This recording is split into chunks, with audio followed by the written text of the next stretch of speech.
And it's wonderful to see immigrants come and then they now have multiple properties. They're creating generational wealth for their children and buying multifamilies and buying businesses that they can, sell or hand off to their family members and their children. So they know that they have someone they can come back to in the event that there's other things that come up for them legally. If I don't do it, then I'll help them find an attorney who does. I always tell every single person, at least my closing table, if you have any kind of legal questions or legal needs, or your son got into an accident or something happened, or there's a criminal issue, or there's an automobile accident, or you're going through a divorce, anything at all, let me be that contact person for you, because now we've developed that comfort. Many times where people will call me and say, that's not what I agreed to, but you signed it. Yeah, but the realtor sent it to me to sign. Oh, man. So that's a problem, because what does that show? That they didn't fully understand and they're just blindly signing. Or they weren't explained to. Or it wasn't explained to me. But many people will just sign and not really take the time to read it. And so,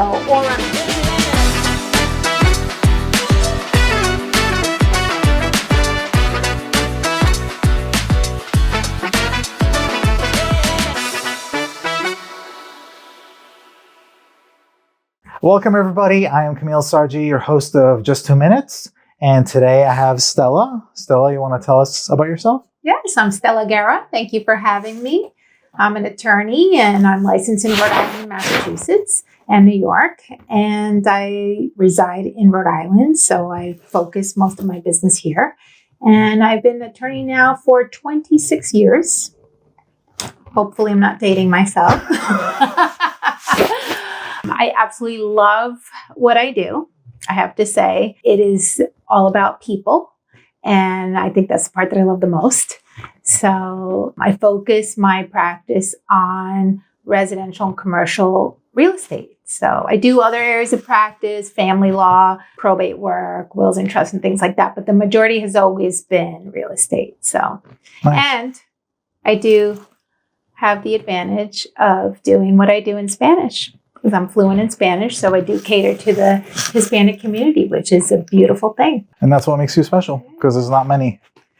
So I really enjoy the ability to be able to, for me, it's just an extension of who I am. So it's effortless. It's nothing additional. There's nobody translating. There's no need for anyone to be present to translate, which is wonderful, because really nobody should be translating. It should be a direct communication between the client and their attorney. There's certain privileged information that needs to be, between the client and the attorney. So they're speaking directly to me. There's not a clerk or a secretary or someone like that translating. So, and it's absolutely wonderful, because it's not just speaking the language. It's the culture. It's an extension of who you are. Like, we all bring who we are to the table. So to be able to interact with other Hispanic clientele is just, I just feel like I'm talking to family. So it's just a really nice added perk of the services that I provide. Yeah, definitely good to have you on our side. So yeah, I wanted to talk more about that. But first, the name of the show is called Just 2 Minutes. Just 2 minutes of random questions. Are you ready for this? Awesome. Okay, cool. So I have a timer here. So I'm going to set 2 minutes.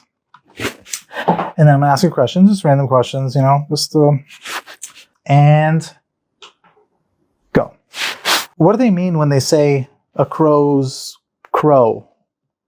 Or a crow crows? These are really random questions. A crow crows?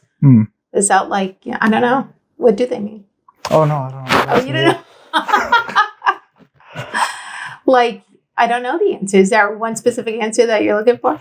No, just curious. Like an announcement? Like, yeah, maybe. Could be. Okay. Well, these are really random. I don't think I was ready for this. If you visited your friend in Ireland and you walk in their parlor and they have a crow there, what do you do? As their pet. As their pet? Yeah, crow pet. Yeah. I don't know. I wouldn't approach anyone's pet unless the owner told me it was safe. What would you think of them as your friend? Like, you never knew they had a crow, and then all of a sudden... That'd be cool. Yeah. Yeah, I think that'd be cool. Awesome. Is it proper to shake someone's left hand? Is it proper to shake someone's left hand? Well, I suppose if they reach out with their left hand because they need to, then I think that you would accommodate them. Okay. I think customary, at least in this country, it would be to shake with your right. Oh, yeah. But I think if somebody extends, because that's happened to me, if they extend their left hand, it could be because they can't use their right hand, right? Yeah. So then you would accommodate them in some way. Or they're holding water or something. Sure. Yeah. You go to McDonald's and there's two people arguing on who gets the last McChicken sandwich. How do you solve that? Am I one of the two people? No. Oh. Because I would just let them have it. But they're arguing. Like, how do you? They're arguing. So who am I in the scenario? Am I the You one? want to hold the peace. I would just let whoever's the hungrier one get it. All right. What would you think of the questions? Random. Very random. Yeah. Just the Do way you know the answers to any of these? No, it's just how people think of things, different things. Like, I did have a bird once in my home. I did not enjoy that got in. it got in? Yeah. Yeah, when my home was in Woonsocket, I didn't enjoy that at all. Also a bat. Oh, it's a bat? No, there were two separate instances. Oh. I think it was a problem with we didn't have anything on the top of the chimney and Yeah. not fun. So when you asked if there was I'm like, I'm not approaching unless. It's weird. I had a house in Woonsocket and I'm in the shower and I'm like, what's that sound? It sounds like there was a dove that got through the vents, Yeah, so. And you were able to.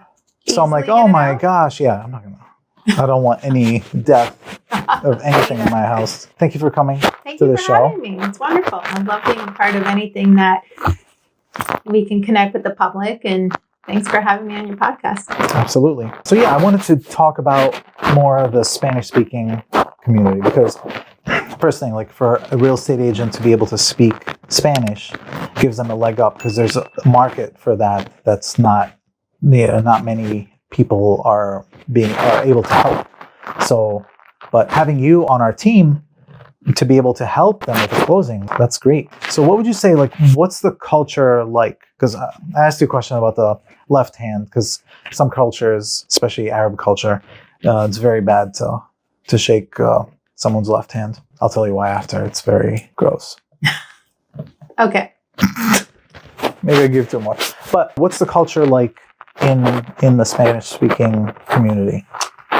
Well, I would say that and of course, making no generalities, right? Because that's never good to do. Yeah. But I think in my experience dealing, and even growing up, but in my experience in seeing and dealing with so many Hispanic families from different countries, there is a commonality of not trusting. So there is Not trusting the not trusting English other speaking people, or no, just being cautious. Okay. Being cautious. And it could be because of not fully speaking English. So maybe you have your guard up a little bit, or maybe because of just issues that have happened in the past. But I see a common theme amongst Hispanics where they're not necessarily going to trust and be so easy to trust others. So, which is not a bad thing. I mean, it's smart to also do your homework and not just believe everything everybody says, because there's a lot of people that are not very truthful and not very honest. And just because you put a suit and tie on doesn't mean that you're a professional or that you're licensed, right? So you have these pop-up shops and all of a sudden they take your money and the next thing you go back and they're not there, right? Gosh. So that happens. So there's a lot of things like that. So, and maybe also from being deceived, and maybe it could have been in their country or maybe here or wherever. So that's like a common thing that I see. And also when you speak Spanish and you can share in the culture, you allay their fears, in my experience, right? Although every once in a while, I will still experience someone who comes in, it doesn't even matter that I'm an attorney. It's like, they're just like want to make sure that everything's in order, which I respect. You think they've been hurt before? Maybe not. Maybe it's just their upbringing or whatever. But I always try to listen and understand the person and where they're coming and meet them where they're at. So if it's somebody who's very nervous or very untrusting, then I'm going to go the extra mile to make sure that I allay their fears, answer every single thing that comes up because I want it to be an extremely smooth and comfortable and enjoyable process versus something where they're intimidated or stressed out or confused about, because that's really important. And even it doesn't matter whether it's English or Spanish. All my clients that are meeting with me are having the same process. So we're not leaving the table until you fully have all your questions answered. You understand it's an enjoyable process. And with me, hopefully, they're not speaking to me for the first time at the closing table, because I don't like that at all. I like everyone to talk to me even before they sign that purchase and sales agreement. We're developing a rapport throughout. And I give all my realtors and my clients, buyers, sellers, private lenders, direct access to my cell phone number so we can all speak. And then that helps, because when you've spoken to somebody numerous times, then when you're in person, it's like, okay, we've spoken several times. And it can be very intimidating. For some people, it's their first major legal transaction.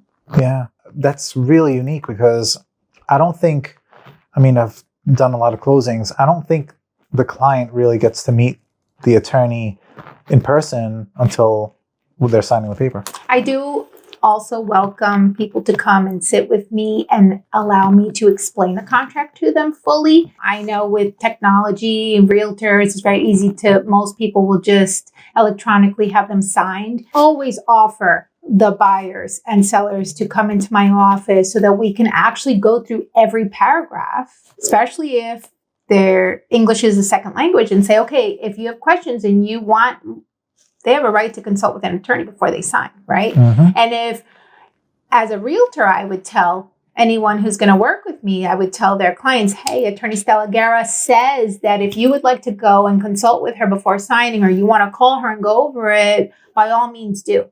Because that way it's taken out of the hands of, this is a contract with legal obligations, and the parties need to understand that. And they need to fully understand everything they're signing. So I love being in from the ground floor and just say, okay, this is who I am. This is my role. Let me explain the contract to you before it's signed. That way we're sure that it is the way you think it is and the way it should be, because there have been many times where people will call me and say, that's not what I agreed to, but you signed it. Yeah, but the realtor sent it to me to sign. Oh, man. So that's a problem, because what does that show? That they didn't fully understand and they're just blindly signing. Or they weren't explained to. Or it wasn't explained to me. But many people will just sign and not really take the time to read it, or understand it. So I think that's super important. It avoids a lot of problems later at the closing table. We don't want problems at the closing table. No. And I don't want anyone saying I didn't understand something. So let me explain it to you.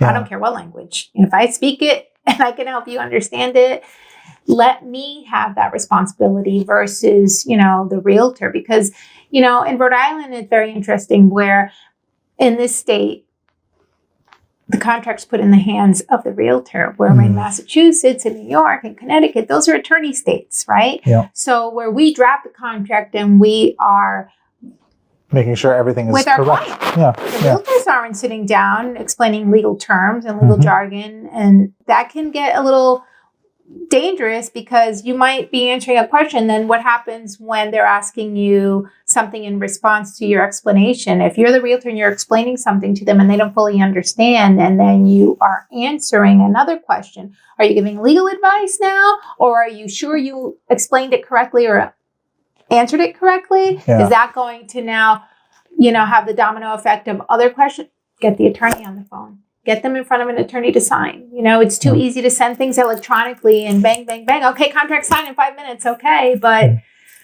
there shouldn't be any questions whatsoever. So, and I would just say to any realtor, no judgment, no embarrassment. If you don't understand something, ask, Yeah, don't pretend like you. Yeah, even if you're a seasoned realtor, really, because there's so much depth behind every section. There's more to the law than just the little bit that's there. There's so much to know behind every provision in the contract. Yeah. And so it can be difficult depending on the scenario to understand it.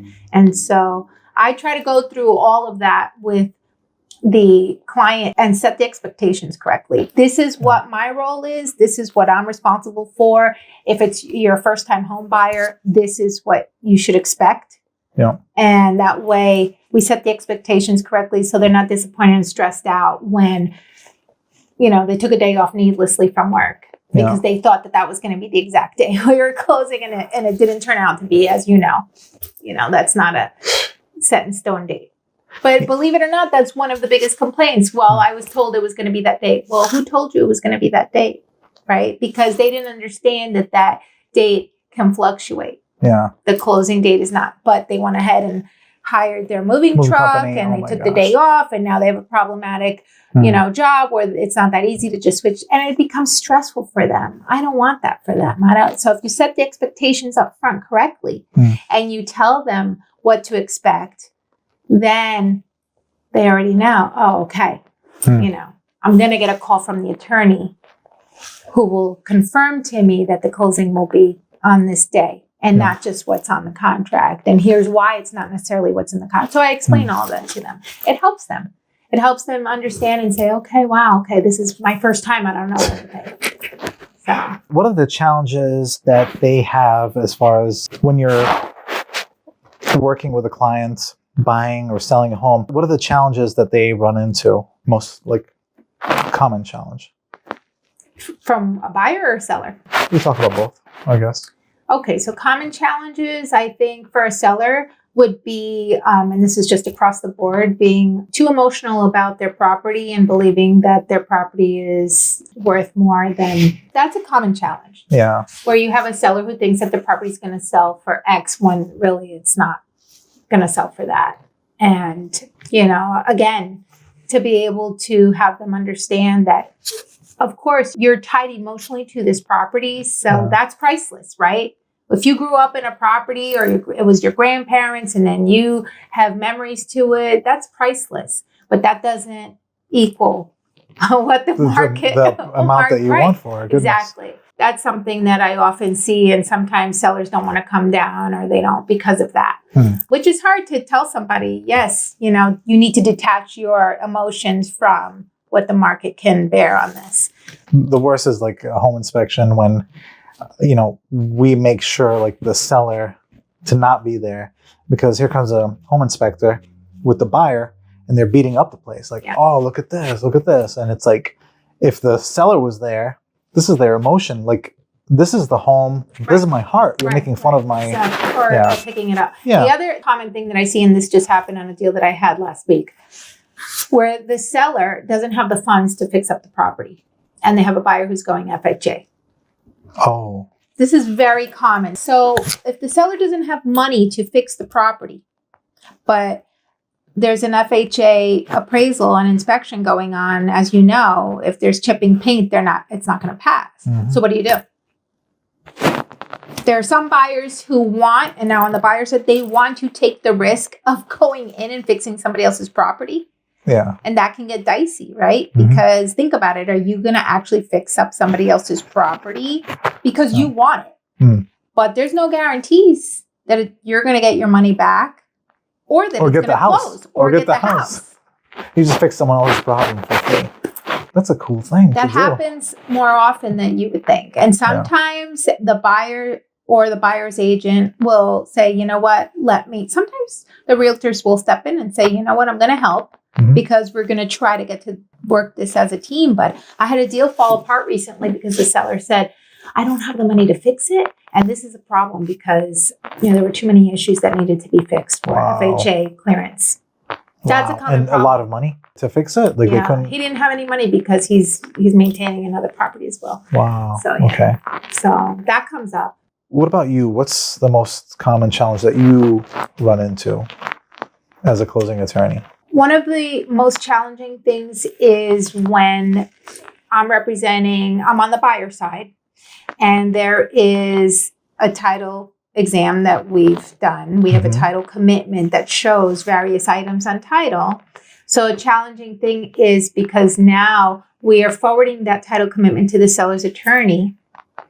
And that seller attorney is not necessarily aware of all of the items that were on there for their client. So they haven't begun to work on their seller's clearing of their title until they see the report. And when that report lists 5 different things and they were only expecting 2, that creates such pressure for everyone, because sometimes there are things out of even that seller's attorney's control, because it could be a prior owner situation. That happens a lot. And it becomes very Why didn't they pick it up when they bought the place? It could have, right. So it could have been another attorney who represented that seller. That didn't see that and in now, the previous maybe. purchase? Correct. Goodness. Right. That happens a lot. So the pressure is now that I've got my buyer's bank calling me saying that the buyer's bank is ready with the loan. But we're not. And everybody's calling, oh, the bank's clear to close. Yeah, but we can't close until I have everything I need back from the seller's attorney. Yeah. And there are things that are happening behind the scenes that no one is aware of, because that's the legal side of what's happening with the title clearing. And that becomes very, very stressful. It is the most common situation where we may be waiting on the seller side it's their obligation to clear title, even if there was a prior owner. It's on them. It's not on me to fix that. So their attorney needs to go back to that previous owner and fight and get that back. Find them, or whatever the case may be. What if they're deceased? They don't have... What if they're deceased? These kind of things happen, or it's in probate and now we're waiting. So nobody likes to wait because time is money. So now if the rate has expired, now we're asking for extensions. Will the seller pay for these things? And sometimes the seller doesn't want to. And we're all about trying to keep the deals together. Yeah. But that is the most, for me, that is what I see the most. Finding things on title. Yeah, finding things on title that are not just an easy, one mortgage. There's various things that come up, unfortunately, that we have to wait. And so now, again, I think communication is key. If I let the lender know and I let the buyer know this is why it's not closing, understand it's nothing you've done. It's something that was on the history of the title examination. Then I think at least if they have an understanding of the status, that can kind of help. Yeah, definitely. So I was thinking, if I went to another country, let's say Germany, and lived there for a little bit and didn't speak the language, obviously, and I wanted to buy a house, I would be nervous to trust anybody. You're in a different country, so I can't even imagine what they're going through being here and not being able to speak the language to someone. Have they been taken advantage of, or how obviously it happens. Does that happen a lot? Well, I haven't seen necessarily that anybody's been taken advantage of. What I've seen is when you pair a really professional realtor and a professional loan officer who are all ethical and honest with a great attorney. I said you have you're protected. Super team to protect that client. And if you can all speak the language that client speaks, then you've got 5-star service, right? Awesome, because that client really needs to be able to understand everything and be able to express it in their own language, make all the questions in their own language, not having somebody in their family make the translation for them, because even that is stressful, right? Yeah. But I find that when people are honest and you're an honest professional and you express things, and communication is key, because the lack of communication creates stress for clients. If they don't hear back when they need to hear back, I've noticed that's something that causes a lot of needless stress. So when people need updates, call them, pick up the phone when somebody calls you, right? So these are all things that myself as an attorney, if I need to speak to the realtor and they're not picking up the phone, that is very stressful. Yeah. I need to try to resolve something, or I need information from you. And if you're MIA, which sometimes people are, because maybe it's not their full-time job. So what do you do in those cases? It's tough. Yeah, what do you do? We call, we email, I get on the phone personally, and I will start calling and texting and say, this is what I need. Have you called the broker? Hey, I'm trying to reach this person. Only in really if I'm really not getting through to and it's been a long time. I've done that. Yeah, I've called brokers too. Can you help us out? Somebody has to. Do they want to work? Do they want a commission for this? Exactly. Yeah. That can become stressful. If we're trying to get to the closing table and there are outstanding items from you as the listing agent, Like, don't you know that you have to provide these items, right? Yeah. And so for our office to be efficient, we need everyone to take care of your own responsibilities, right? So if we send you a list of 10 items that we need from you as the agent, and we're still pulling teeth to get these, like, it's not the best scenario for anybody involved. And it's certainly not going to get us to the table quickly. So that I notice a lot. And it's hard because, you know, we all want to work together, but it's very obvious when you have somebody who is a full-time realtor, who is there, who is on their game, and those that aren't. Or maybe they're just too new and they don't know what they need to do. And I love to educate and help train. And if I can make somebody understand a process better and it'll make them better at what they do, it makes my life easier. Sometimes the client doesn't even know that their realtor is the one that's holding everything up. And yeah, I mean, usually it's not the case because most of the realtors that we work with are very experienced, and hopefully they have, you know, great brokers like yourself who are training and educating and all of that. But every once in a while, I think it's more so that they're very, very new and not necessarily know like what's going on, right? Or they don't have the systems in place to stay organized or have the right mentors in their office. You know, if there's anything I can do ever to help a realtor, I would love to have the opportunity to teach them, because I think when you know better, you do better. Right. And of course, we want to keep all of that out of the clients. They don't need to know about that stuff. It's embarrassing. It's stressful for them. They want to know that everything's running smoothly. So this is kind of like behind the scenes stuff that, you know, we don't need to. A little bit of coaching. I always say free coaching. Yeah, I always say if there's something that we can resolve, that we resolve. There's no need to like get on the phone with everybody to say, okay, we had this problem, but it's resolved. Why? That just creates stress. In my mind, I want every client, whether you're selling or buying, to have a very easy transaction. I only want to call you with good news, not bad news. I don't want to be the bearer of bad news. But I will call you if there's going to be a delay that is not something that is out of our control, so that I can set the expectations.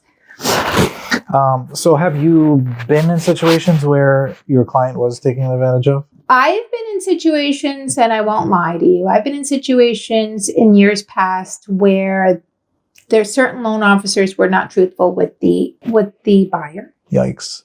And they were told they were getting a fixed rate when instead it was a variable rate. And then they would come to the closing table, and when I would present them with the paperwork, they would say, well, that's not what I was told.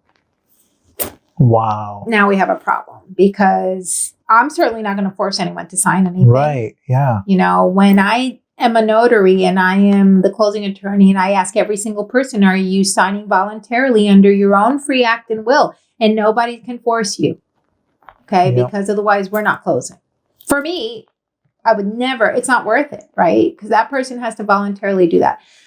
When I started picking up, and there were various instances, not recently, we're going back years, right? Where certain loan officers were trying to sell these loans and saying, okay, and of course, me not being present, I can't say what was said. But when the client was furious and saying, that is not what I was told I was getting. I was told I was going to get a fixed rate, and come to find out it's variable. Wow. You know, that's really bad. They have a lot of rules like to keep them in check, the lenders. But and I think now thankfully there's a lot of less predatory lending because of the new laws that are in place, and with proper disclosures and things like that. But back in the day, I saw things that were not communicated the way they should have been with clients, because clients were telling me. So I would, in those cases, what I would do is I would actually stop and say, you know what, how about you call your loan officer from the closing table and talk to them, so that you can understand what it is that was said to you, or you can, you know, air your concerns directly to, because without having been there, there's no way that I could know what was said. So why don't you call them up, make sure you understand, and then you can let me know if you're going to proceed or not. Because at that point, it makes it very uncomfortable for me. And I'm the last face they see. Can you imagine? I don't want anybody walking away disgruntled, upset, feeling like they were pressured, because it's not worth it. I mean, you're there to protect them. Exactly. You know, and you're delivering the bad news. Right. So I would never do that. But, you know, that's a concern. Like, you obviously want when somebody comes into my office to sign paperwork, my hope is that everything that they're seeing is stuff they already know from their loan officer. Yeah. So, and I would say for the most part, that's the way it goes, which is good. So as realtors, we have these preset purchase and sales agreement, sales disclosure, but I haven't seen any like translated to Spanish to be able to have a seller who doesn't speak English be able to fill out this form. So yeah, there's I have to get a translator to be able to translate that. And the sales disclosure is very important because they they lie in that, saying that there was no blood in the basement, and there was. You find out. Is there any documents that are like both English and Spanish? So I know some lenders now, or maybe all lenders now, but I've been seeing it very recently where some lenders in our closing documents, they are including loan applications in Spanish and settlement statements, the closing disclosure in Spanish.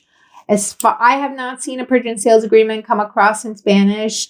I know that many years ago I was approached to see if perhaps the Rhode Island Association of Realtors could do that in Spanish. I think it's very important that while documents remain in English, that the buyer or seller that doesn't fully understand that document need to consult with an attorney of their choice so that they are fully being explained this document and what it says, because without being able to read the language and further without understanding what it says, right? Because you could read it and still not understand it.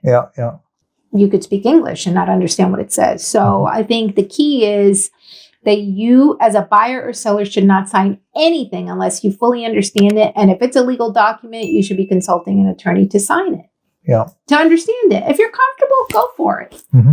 But if you're not, then you should consult, because everyone has the right to consult with an attorney of their choice to understand those documents. Because once it's signed, it's a legal binding document. So that's key. When it comes to me, I explain everything in Spanish, everything. We go through every single document in the closing, and it's all in Spanish. And I have received nothing but positive feedback from all my clients. They love it. Yeah, that's really good. They love to be able to explain everything and then some. And so it's just supposed to be a very good day when they come to the closing. And even throughout, I've had clients call me up and say, oh, my lender sent me something I don't understand. And the first thing I say is, you need to call your lender. Because I feel very strongly about this, that we all need to stay in our lane. Right? So I do the legal part. Don't jump into my lane unless you are doing the legal part with me. Right? I don't jump into your lane. I don't jump into his lane or her lane, right? So if you're the loan officer and the client comes to me and says, I don't understand what the loan officer is saying to me about X, Y, and Z document, I say, let's go back and you need to call your loan officer and allow the loan officer to or if they say you're fixed right? interest versus... Now, if they are variable. saying me, well, I don't understand because they're telling me this, okay, then we can do a joint conference call and let's try to help you understand what they're saying. But I always give deference to the person whose field it is, right? So the loan officer deserves the respect to allow him or her to do their job and to have that direct communication with the client. You as a realtor, same. Me as the attorney, the same. So I don't want a realtor answering legal questions on my behalf. Or accounting questions or, lending, But definitely we all, as professionals, should be working together to work as a team to get to that table as efficiently as possible. Now, you also, besides helping people with closings, you do other things. I do. So the majority, like I said, the majority of my focus has been real estate, commercial.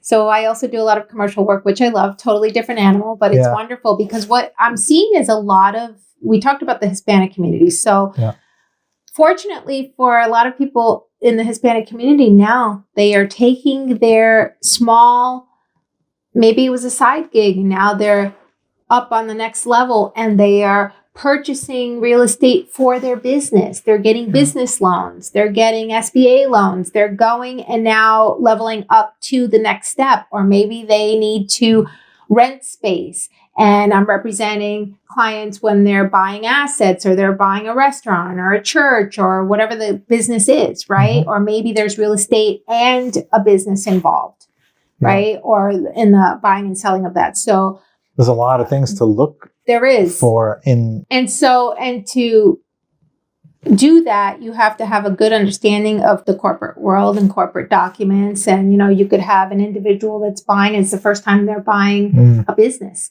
So we have to educate them on what that entails. And so a big part of my practice also revolves around, I love it because I love to see someone who took maybe something that they were doing just as a side gig and now they are becoming an entrepreneur and now they're owning their own business. And it's such a wonderful thing to see immigrants come here and start a business and become financially educated and understand there's different programs and things that they can do. And it's really the positive energy that's involved at the end is just very contagious. Like I love being a part of that process, and they know that they have someone they can come back to in the event that there's other things that come up for them legally. If I don't do it, then I'll help them find an attorney who does. I always tell every single person at least my closing table, if you have any kind of legal questions or legal needs, or your son got into an accident or something happened, or there's a criminal issue, or there's an automobile accident, or you're going through a divorce, anything at all, let me be that contact person for you, because now we've developed that comfort with each other, right? And hopefully them with me. So they can say, Stella said I could call her and I could be that trusted resource for them. I may not be the one that is going to do the legal work, but I could help find them someone who can do that. There's wonderful attorneys all throughout this state and neighboring states. So if I can be that connection for them, or maybe I stay involved throughout the whole thing, or maybe they want me there because I speak Spanish and maybe it's not my area of expertise, I can do that too. So I'm doing family law, probate work, wills, things like that. So that's great. Yeah, there's a lot of things. And a lot of that, kind of stems off from real estate, or some of that, if somebody passes away, obviously can be real estate to be sold. What's the most common service that you do that's kind of related to that, happens to be probate work. Probate? Yeah, I would say probate because, you have somebody who passes away and their adult child is calling me, oh, my mom passed and we have this house. And maybe they don't even live in the home. So it's a large asset. And now I did one not too long ago last year, and it was 20 siblings. 20 siblings. Wow. And the woman that passed away had no children, and she was married, but left no children. And all of her siblings took a piece. The house had to be sold, but it's a lot. It was a lot. You have to write 20 checks? It's a lot of phone calls. Well, and she left no will. So, but we had real estate to deal with, and you become very close with your client because there's a lot of communication. Yeah. And I don't know, I just feel very good in knowing. How do you communicate to 20 people? Email? No, I mean, we have a method for that. Yeah, email and, letters go out and all of that. But with my client, who is the one who was going before and being appointed as the administratrix, there was a lot of communication, and she was just very, very thankful. So if the payoff for me really is knowing that I was able to, and that was all in Spanish. See, and it's just the payoff for me and the immediate gratification at the end is just knowing that I was able to help somebody else out, because there are lots of wonderful attorneys out there. But if I can do something that somebody else can't because I can connect with the person because of the culture, the language, that's something that my parents instilled in me. So I've got to be able to use that. And so I'm blessed that I have that because not everybody does. So, but I feel that people that don't speak English deserve to have somebody that they can connect with. And definitely there is comfort in knowing that they can express themselves in their own language because these are very serious and emotional topics that people are experiencing, whether it's divorce or an accident or definitely, imagine not being able to express yourself. So one of the things is, so I'm an immigrant too. I came to this country back in 91, and we were able to eventually got green cards, but as far as, and I know an agent, European, reached out about how do I become a real estate agent? I was like, oh, I don't know if they have to be a citizen, and you don't. You don't have to be a citizen. It's crazy. I thought they had to, but you don't.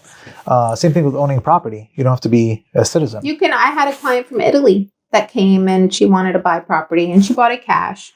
I can't tell you all the lending regulations, obviously, but you can be from out of this country and buy real estate here. There's no law against it. However, when you go to sell property and you are still a resident from out of the country, there will be additional tax that they'll have to pay. But obviously, we want to tell our clients that before they buy, so they know, okay, well, just like when you're a non-resident of Rhode Island and you sell property in Rhode Island, there's a tax that will apply. Is there more out of the country? Oh. Yeah. But you can buy, just like you can go to another country. Most countries, you don't have to live in the country permanently to buy property there, right? People have vacation homes or retirement homes in other areas. So, So it's easy to set up here if someone wants to buy, for someone out of the country or someone who's not a citizen to buy. I would say that if you are out of the country and you're buying here, that if it's going to be a multifamily, then obviously you have a registered agent here, right? You must have a registered agent. It's the law. Because the income that's coming in, right? And you have to, if you're a landlord and you're not living here, you must have somebody registered in the state. Yeah. Or property management company have them do it. And then, I imagine they would have that in place. Or maybe it's their family members or someone like that. Awesome. Yeah. Last question. What percentage of closings actually happen on time that it's on the purchase and sales agreement? What percentage of closings actually happen on the same date that's on the purchase and sales agreement? I'd be making up the number if I threw out a percent. I would say a majority of the closings happen very close to the date. A majority. The ones that don't are because there's a problem on the lending side. There's a lot of extensions that get signed. There's a lot of extensions that get signed. And I don't know, I've done a lot of closings in my years, but I think if you have a strong buyer, if it's cash is king. We're closing on the closing date or whatever day you say you want to close, right? But if you have to borrow money and there's a delay for whatever reason, and we have to get, the realtors are looking for extensions because when the lender says we need more time, So it really depends on who's buying it, how are they buying it, if it's not cash. It's not set in stone, basically. Like if it's on the purchase and sales agreement, you can't guarantee that it's going to close on that day. And I don't know why this is that I find this happens. Go ahead, say it. But there are parties that choose to travel and go on vacation in the midst of having a closing. Don't do that. Like if the closing is scheduled for January, what's today? The 3rd? Yeah. Don't schedule your travel for the 4th because guess what? We're going to have problems because it's not likely. It's very possible that it might not close on the 3rd. There's just too many reasons. And now we're going to ask for a 3-week extension because you're going out of the country to some beautiful Caribbean place. So guess what? That's going to cause stress on the other party. And then everybody says, why are you scheduling travel?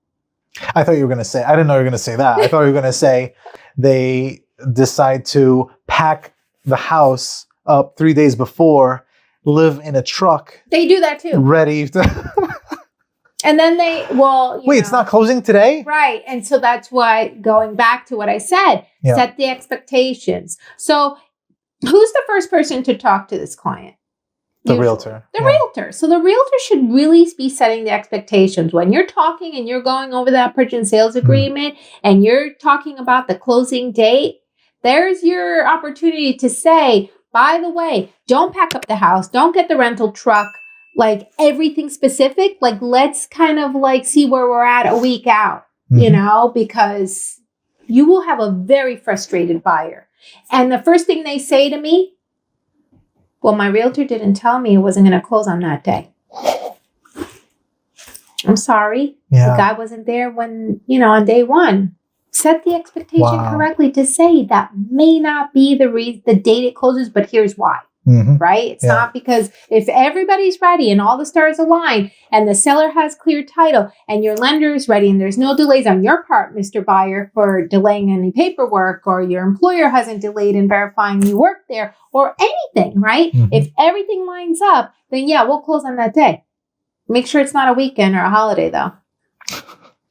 Yeah, I've seen that. Like, oh wait, that's a holiday. The day on the purchase sales agreement. You know, gotta change. So there's a lot of different little reasons why, but we don't want to create stress. So if that can be prevented from day one, then I think they'll have a better experience, right? So Definitely. It's just helpful because sometimes they do get very upset and they'll call us up. And I have had buyers call me and say, well, nobody told me it wasn't closing on the day on the contract. So I feel like that's something that needs to be kind of like in that very first conversation, right? In that very first conversation, here's what to expect. Yeah. Here's what may or may not happen. And here's why that's not set in stone, sort of thing. Nice. So Stella, how do people find you? 401-559-6999. Okay, and we can put it out in social media world is the best way to contact me. That is a direct communication with me, not with my staff, not with, any assistants. That is direct with me, which is what I love. I love to be able to speak to everyone directly. It helps me build a rapport. It helps the person understand who they're working with and what kind of services I provide. You can find me on social media, on Facebook, on Instagram, on my website, guerralaw.org. And I'm happy to help anybody who needs any kind of assistance. Anyone. Doesn't matter the language. My job is to make everybody's life easier. And hopefully we can see lots of new home buyers, first-time home buyers, first generation home buyers. It's so wonderful to have those experiences where it's their first generation and their first home. Yeah, definitely. And then take it another level. And now those people are now buying businesses. It's wonderful. Wow. This is the land of opportunities. Yeah. And it's wonderful to see immigrants come and then they now have multiple properties. They're creating generational wealth for their children and buying multifamilies and buying businesses that they can, sell or hand off to their family members and their children. So I think immigrants appreciate America more than people living here. I do.